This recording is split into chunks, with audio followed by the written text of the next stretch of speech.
Welcome to the Real Estate Investing Club. This is the place everyday real estate investors gather to share their best stories, biggest insights, and favorite tactics to grow a portfolio of cash-flowing properties in today's market. Here's your host, Gabe Peterson.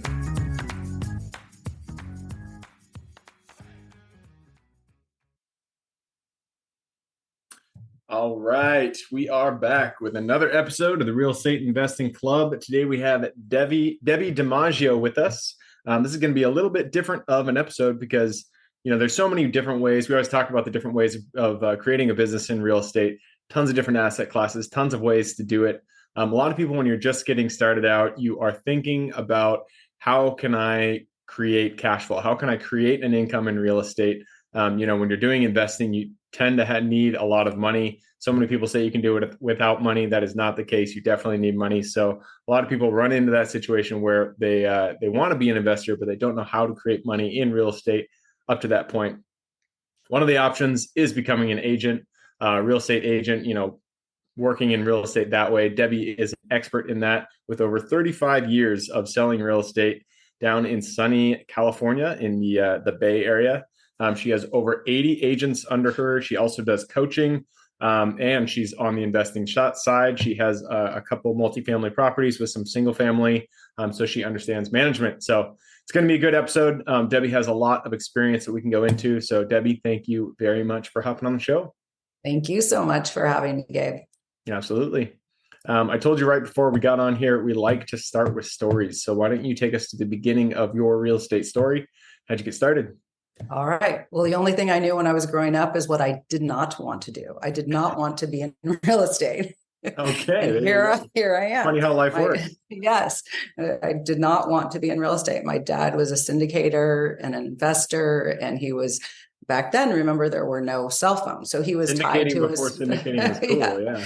He was tied to his phone, his landline, and visiting people in person. And there was no email or text messaging. So my life was, he was tied to that. And so I was like, I never want to do this. And of course, he went through ups and downs market. So I went through those with him and visiting shopping centers, after school, and him trying to get the unit, the shopping center full, and kind of cheerleading his investors, who not his investors, but his partner, who got really devastated by it. So it's a stressful time, but he has been in it. My dad has been in it for over 60 years. And then fast forward, I got into rentals. I kind of fell into rentals. I got my license, wasn't going to do anything with it, just was going to get it, fell into rentals. Loved the fast turnover, loved working with people, loved meeting new people every day. Everything was different. It'd be a new person, some new thing, looking at property, just putting puzzles together.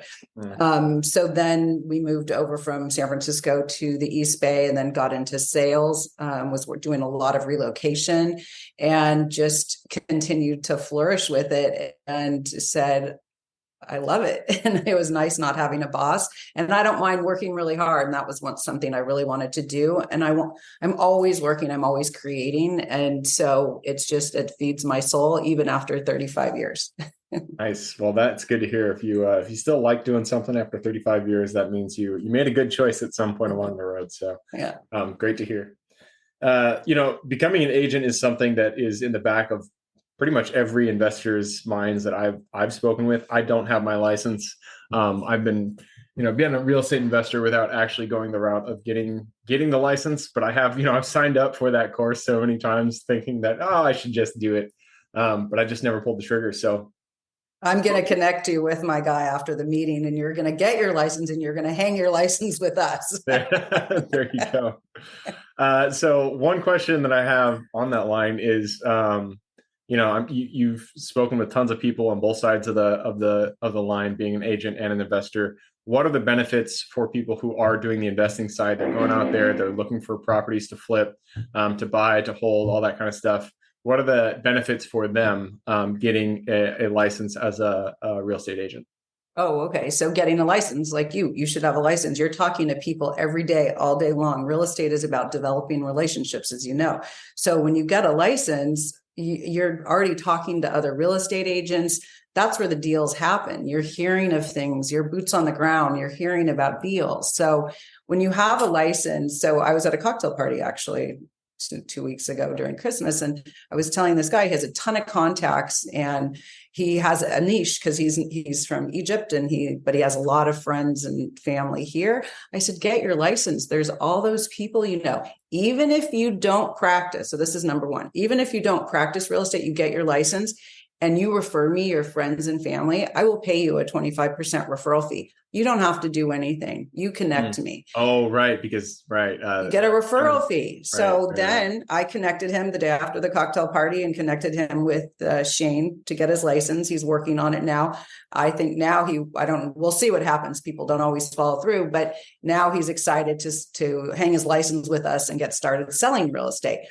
But don't forget, the low-hanging, easiest thing you could do is get your license and give referral. So if we're talking right now and you start meeting all these different agents and you say, oh, I know this person. I interviewed Debbi DiMaggio. She's in the East Bay. She has been practicing for 35 years over there. You're in good hands.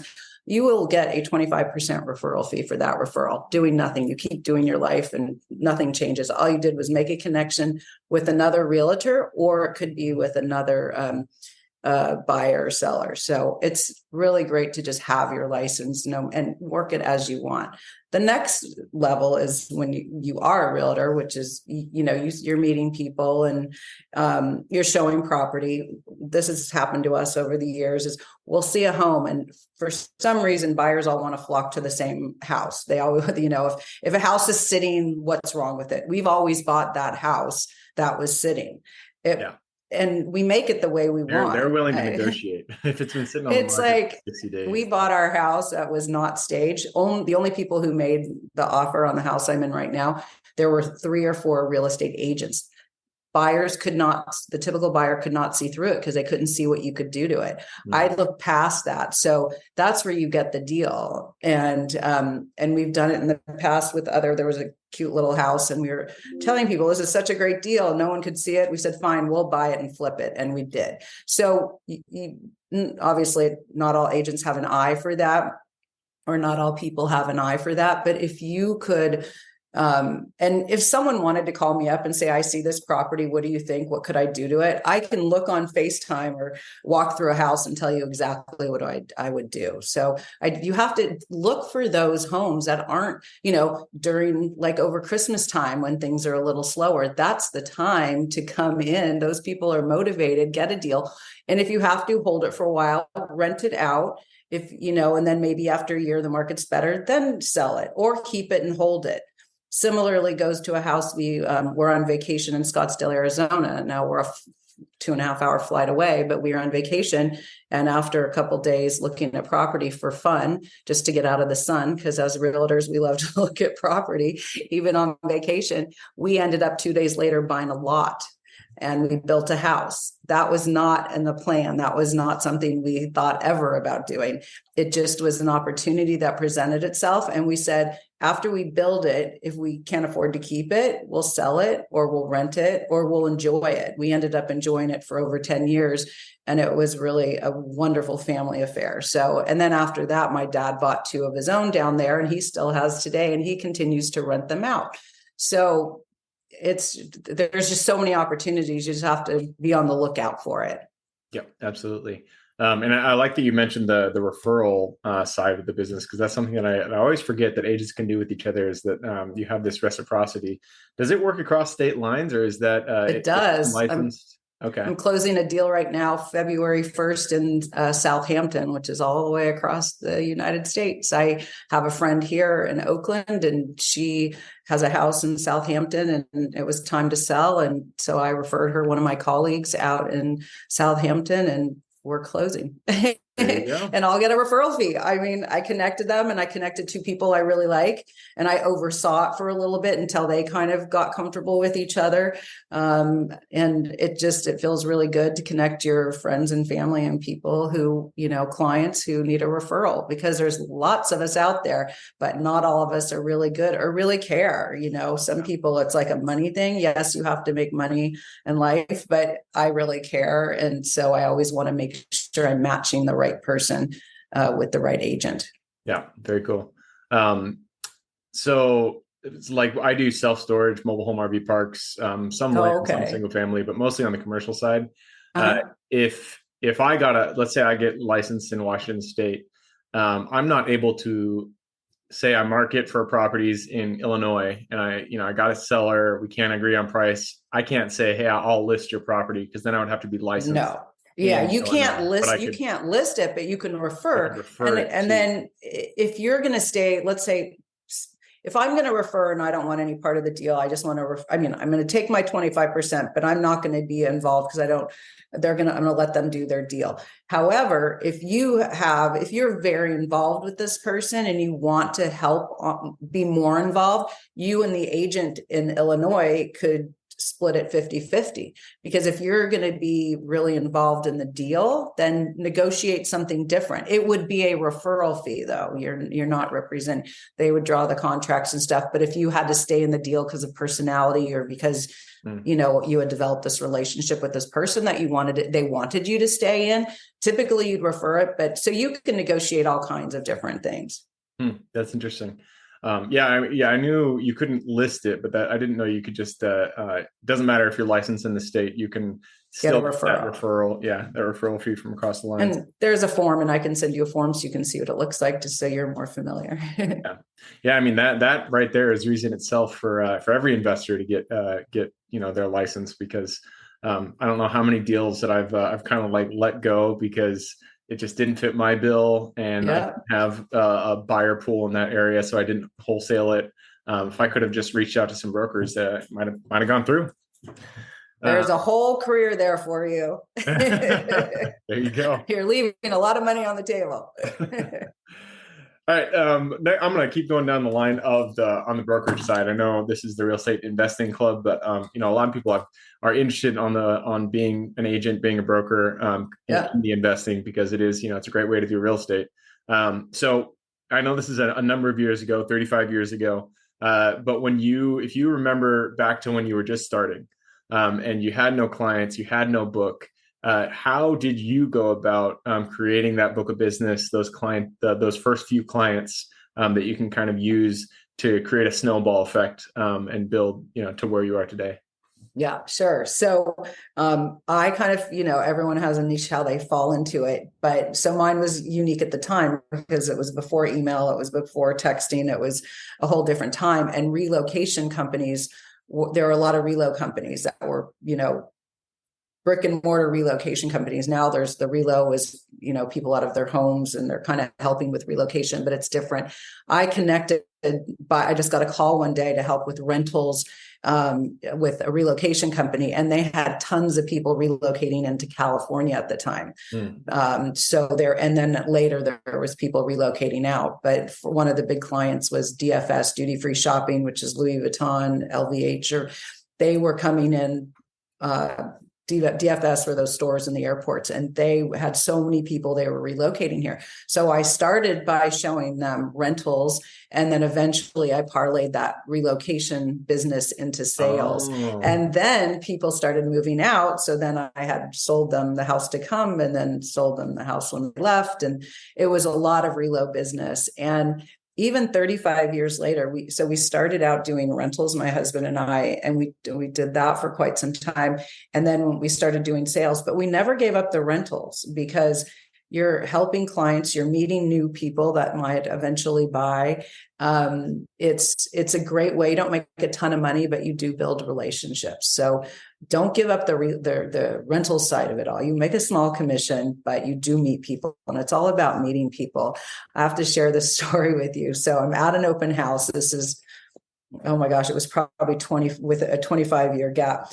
I was living in San Francisco, pretty newly married, I was showing rentals, and you're so busy in rentals, especially in San Francisco, you're running around showing property. And when I know something, I just want to be really specific and upfront to help the client get what they need. So I had this guy, and he's like, and I don't remember the story. He told me this 20 years later when I bumped into him. He said, you told me like there's competition on this rental. The landlords are going to want you because you're a single guy. You travel all the time. You're always working. You're going to have low wear and tear on the home. You have no pet. I said, you need to get over here. This is my younger self saying this to this guy. I was like in my 20s. I said, you need to come over here now. You need to meet the owner. You need to tell them about you. He ended up getting the apartment. I don't remember any of that. But he said, oh, you made me write a love letter, which that was a thing that's come recently. I made him write a letter about who he was and what he was doing. He was an executive and he traveled all the time. He was never there. That 25 years later, I'm sitting at an open house and in come these two guys. And this guy says, are you Debbi DiMaggio? And I said, yes. And he said, you rented me an apartment 25 years ago. I said, no way. And he proceeded to tell me the story about how I said, this is what you need to do. And so we ended up selling him a house and then reselling a house. I mean, it was just such a great story, but you never know how things are going to play out. You never know. It's funny how a small relationship or a small interaction, it feels small to you at the time, but then 20 years later turns into something else. So and that translated into 2 sales. So just doing what you do, helping people, and people will remember you by that. Is that I mean, I've never heard of an agent helping with people relocate. It makes sense, but how does that work from a commission side? If somebody's getting that's evolved over. That's really evolved. Back when I think we paid a 25-30%, we might have paid a 25 or 35% referral fee to the reload company. Now the same thing, but it's a lot more. I don't remember I haven't done that in so long, and it's not as streamlined as it was, but it's just a referral fee. So you pay the reload company a referral fee. So it's great. I mean, if you want to get into real estate, it doesn't matter when you're new, hook up with people would be like, oh, I have to give money. It's like, who cares? I'm meeting all these clients and selling houses. And then when you go to sell it another time, if they're not hooked up to a reload, there's no referral fee. So it's fine to give away referral fees. I mean, one of my biggest things is I love working with other realtors around the globe just because I love to work on referral back and forth. I love to pay referrals because I'm getting a bona fide, real client, not even a lead, like they're referring you someone. And so I'm happy to pay a referral fee. And likewise, it's just a great way. Yeah. So it's a good model. If everybody's winning, then, I mean, you can't go wrong with that. Yeah. All right. So I took a peek at the clock. We have been running it down, so we might have to move on here. But before we do, I noticed you have a number of books. Tell us about those. Yes. So The Art of Real Estate is a very detailed book. It could be for buyers and sellers, but they kind of defer mostly, hopefully, to their agent. But it's a really good book for real estate agents to read, because it really talks about, it's not like there's a buyer chapter or a seller chapter or, a lending chapter. It kind of we all work together. I always, in my second book, 52 Ways to Achieve Success in Real Estate, I talk about the realtor is the captain of the ship, because that's the person who needs to disseminate all the information down to everyone else. So communication is super key in a real estate transaction. So those are 2 of my books. And then I wrote Contained Beauty and then Beauty at Any Age, because age is just an attitude. Perfect. I love it. And if people wanted to pick those books up, where would they go to find them? They're on Amazon, and you can also go to DebbiDiMaggio.org, DebbiDiMaggio.org, and no E in Debbi, DEBBI. Perfect. All right. I'm going to take that opportunity and move us on to the quick question round. Are you ready? Yep. All right. It starts with education. Could be a book, could be a documentary, could be a YouTube channel, whatever. I just need 2 recommendations, one for general life wisdom and then one for real estate specific. Oh, gosh. Real estate. I started listening to this guy on YouTube, and I cannot think, he's with Berkshire Hathaway, and he has some great rapid fire. It's on YouTube. I'll have to share it with you and text it to you. And then I love listening to so many people on YouTube. I have to go there real quick. It's not rapid fire. Sorry. It's all good. We Didn't expect that. I have technology so many sometimes people, doesn't work like this. Yeah. so many people I listen to. I don't have it for you. It's not, there's so many people I listen to. I mean, one guy like Evan Carmichael is a guy I really like to listen to right now on everything. He's really great. Start there. Okay, cool. Evan Carmichael. Yeah, he's great. All right. Next question is for your younger self. This is good for you. Think back to the time when you were, riding with your dad, going out to those strip centers. Think back to that Debbie. Go up to her, look her in the eye, give her one piece of advice moving forward.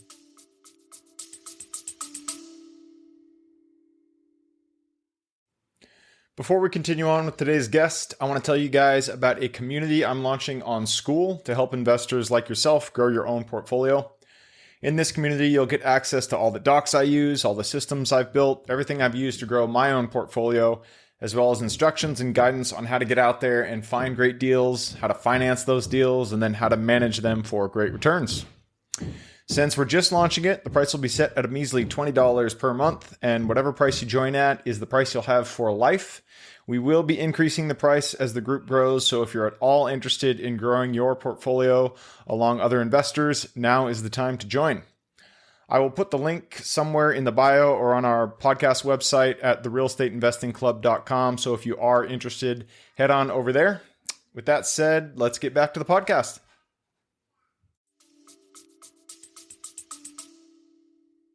Don't be a kid and sit back and like, this doesn't pertain to me. Get involved. I mean, we know that now there are a lot of kids who now get really involved from the beginning. We were kind of like in my generation, we were like so much younger and not as now the people, all the young people are social media and we have so much content coming at us, but just get involved and learn it. No matter what you're doing, suck in the information.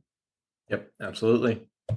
All right, next question is about your business. The first 3 positions we hire form the foundation of our business moving forward. What were they for you? And would you hire in a different order if you did it again today? Oh, on hiring people? Or is that okay? They really have to be, communicative. They have to communicate. They have to return your call.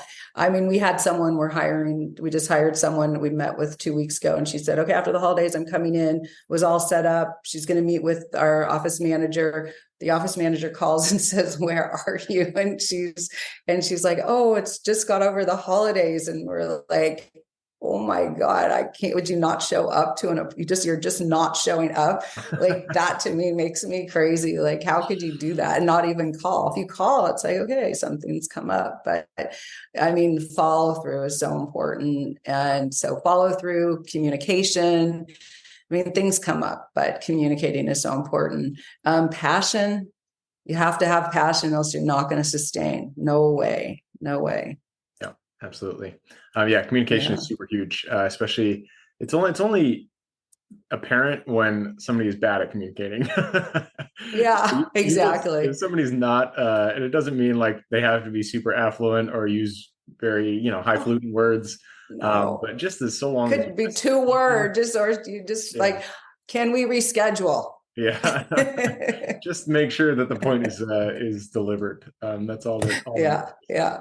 All right, next question is about the U.S. It's a big place, a lot of opportunity out there. Thinking with your investor hat on, what is the metro you're most excited about investing in today? I would say it seems like Iowa. I always get Idaho and Iowa mixed up. I'm from California. Iowa. Okay. Yeah. I think.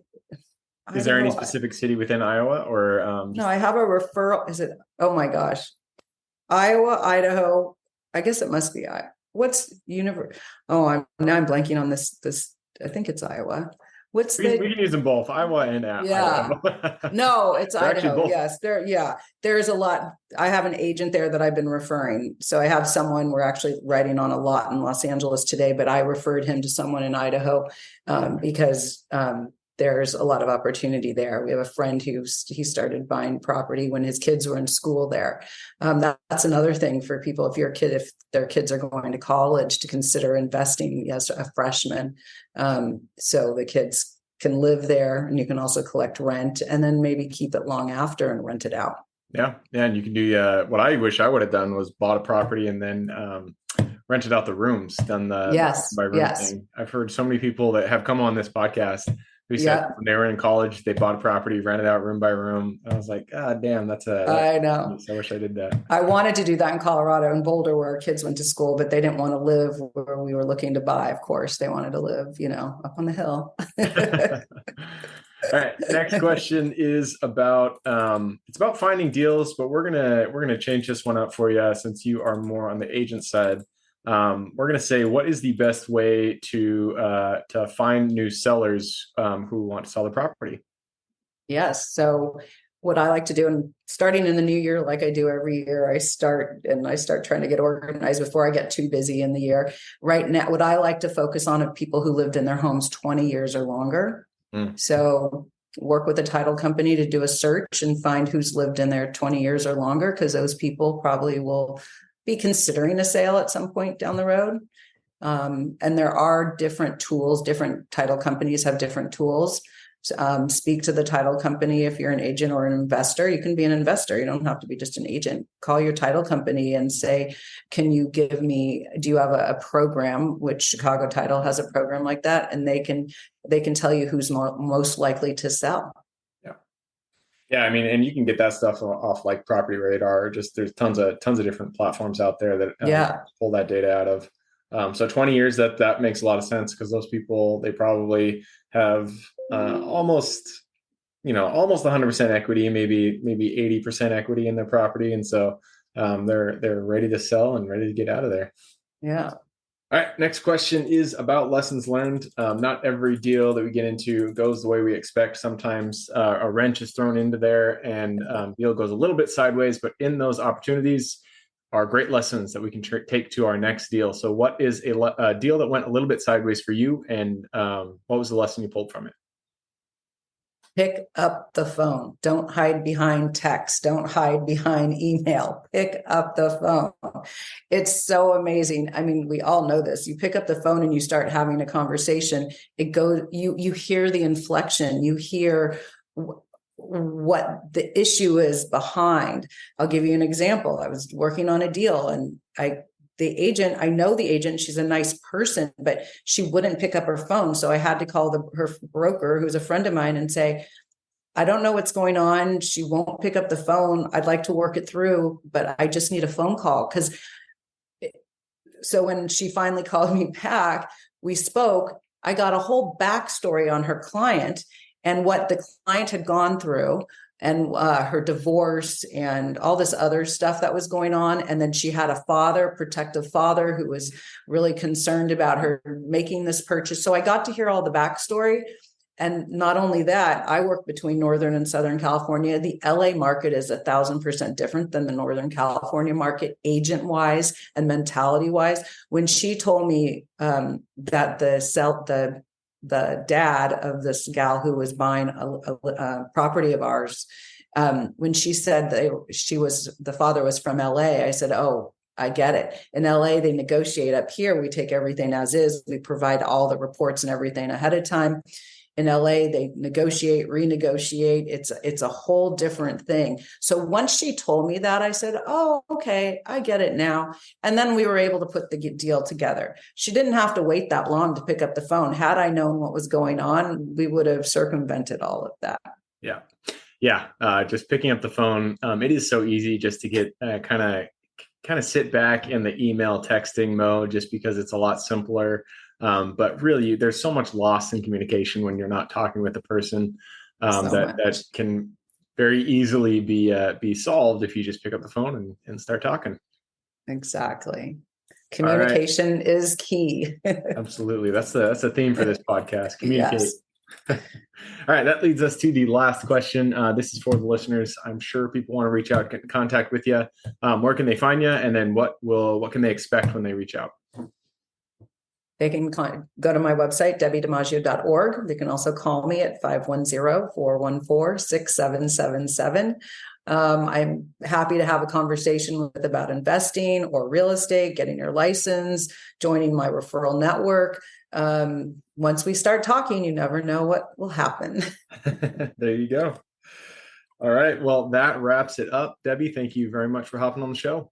Thank you so much. Have a great new year. Absolutely. And for everybody who's here with us today, thank you guys for showing up. You are the reason we do this. So if you guys have any questions whatsoever, reach out to me, Gabe at therealestateinvestingclub.com. If you guys want to support the show, just give us a like, subscribe, share, all that jazz. Other than that, I hope you guys have a great week. Keep rocking real estate, and I look forward to seeing you on the next episode. All right, before I officially sign off, I have a quick announcement to make. If you're interested in becoming a passive investor in one of my deals, my own company, Kaizen Properties, is looking for capital partners for our upcoming projects. We invest in what are known as recession-resistant assets, mainly self-storage facilities, mobile home and RV parks, and industrial properties.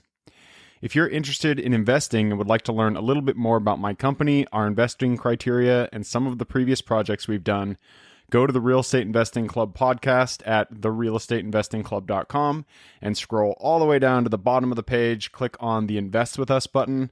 That'll pop up the investor form. Fill that out, and we will reach back out to you as soon as we can. Or if you prefer a little bit more of a personal touch, you can reach out to me at gabe@therealestateinvestingclub.com. So really, that is it. Again, it was a pleasure hanging out with you guys during this episode, and I look forward to seeing you on the next episode.